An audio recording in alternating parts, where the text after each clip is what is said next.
Morrer e a situação da morte, como vivência cotidiana dos povos dos países em desenvolvimento.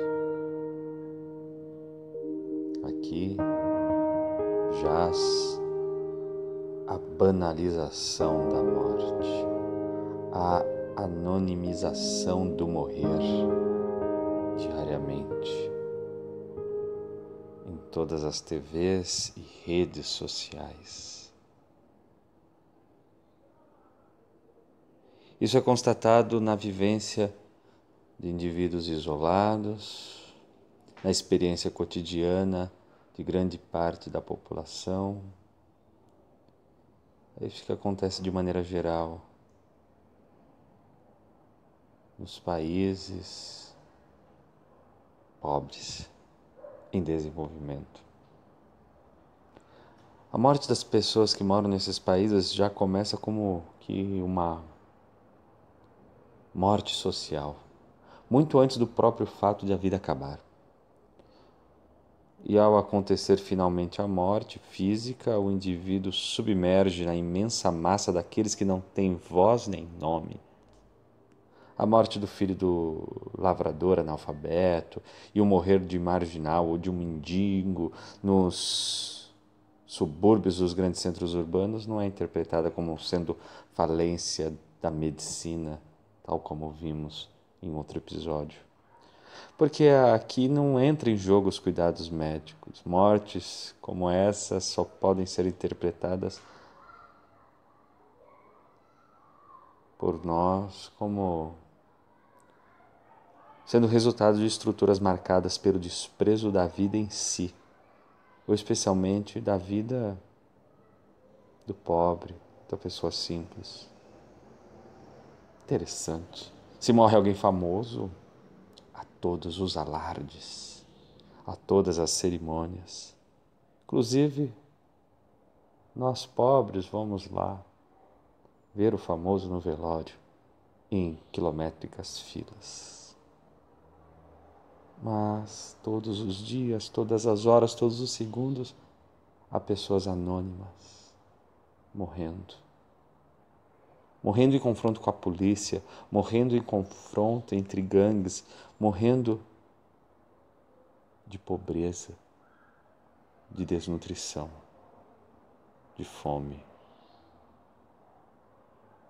Morrendo no trabalho insalubre, morrendo em obras de construção civil, de engenharia. Vamos dizer alguns, mas são só alguns nordestinos que migraram para as grandes capitais e morreram, não vai fazer falta. Veja como a vida fica assim banalizada.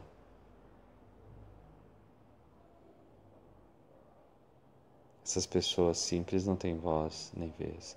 Tal como os fetos, os embriões. A vida dessas pessoas é banalizada. Não importa para os holofotes se essas pessoas morrem, se a vida lhes é tirada. São contradições entre as situações de morte social e a mensagem do Deus que quer a vida. Concorda? Vida e vida em abundância. O desprezo da vida, porém, coloca-nos em oposição àquele que se definiu como não sendo Deus dos mortos, mas sim Deus de vivos. Este Deus que quer a vida revelou-se nas ações de Jesus de Nazaré. Ele lutou para que os homens tenham a vida e a tenham em abundância. Esta vida, porém, começa aqui e agora, na história concreta. Não é só lá no além. Desde que Jesus se debelou às forças de desumanização do homem. Nas palavras dele, os cristãos vêm se apoiando há 2 milênios, mas apesar de tudo, a experiência da morte social não acabou. Muito pelo contrário. nas nações pobres do mundo, principalmente aqui no hemisfério sul, veja, qual é a nossa expectativa de vida? Qual é o nosso ganho, nosso rendimento, nossa aposentadoria?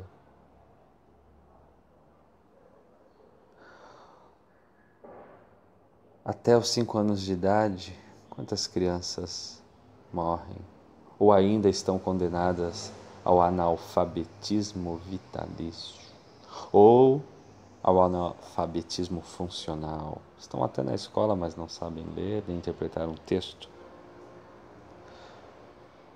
Que futuro lhes está reservado? Quantos milhões de pessoas vivem em condições de pobreza ou miséria absoluta aqui no hemisfério sul? Quantas sofrem de subnutrição?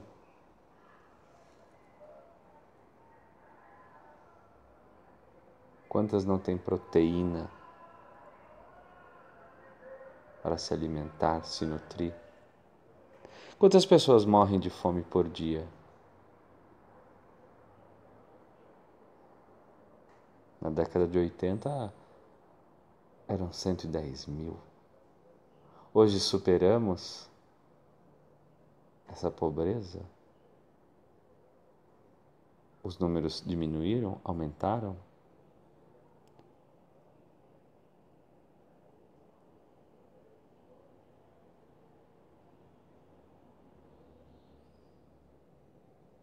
Não há como ignorar que em continentes inteiros são inumeráveis os homens e as mulheres, as crianças torturados pela fome, subalimentados a ponto de morrer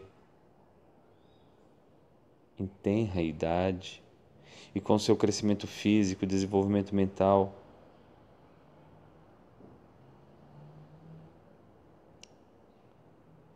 correndo perigo.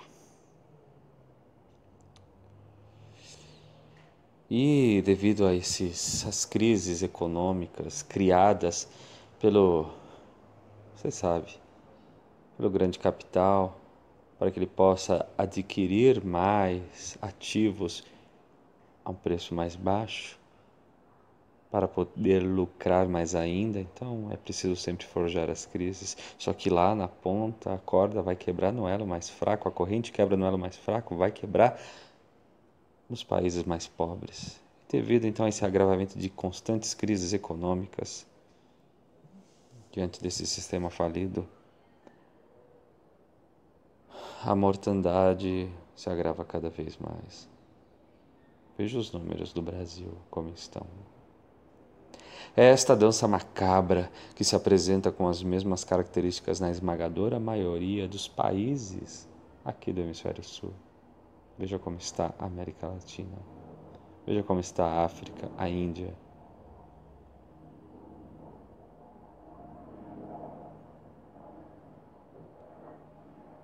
Veja como estão todos os chineses.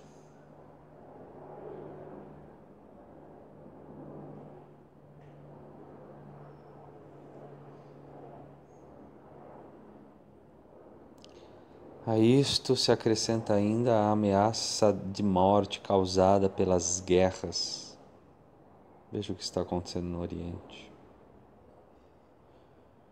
E ainda as perseguições ideológicas por opções religiosas ou políticas. As pessoas têm morrido. Quantas pessoas desaparecidas na Argentina, em El Salvador? Quantas pessoas estão morrendo no Chile, na Bolívia, no Brasil, nos países do Oriente Médio?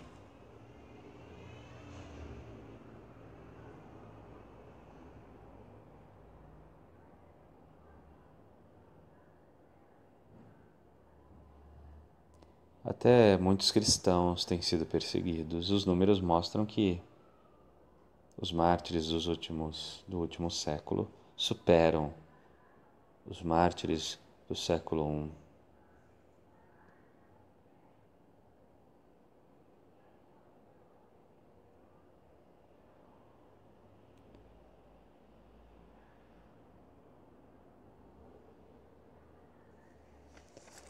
A experiência da morte é uma das mais generalizadas e múltiplas nesses continentes. Morte física e moral, individual e coletiva, como um acontecimento inevitável e fruto da limitação humana.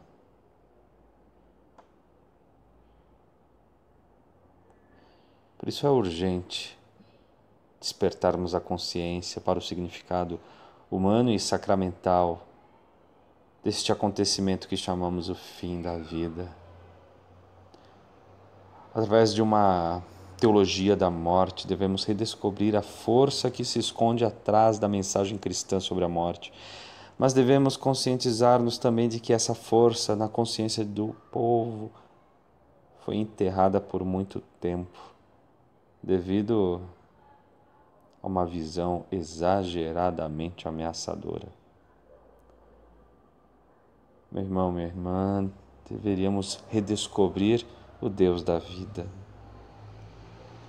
para que assim a morte se transforme em vida real, que se realiza na história concreta, transformando esta história naquele reino da vida que Jesus Cristo denominou o reino de Deus. Que bom Deus nos ilumine.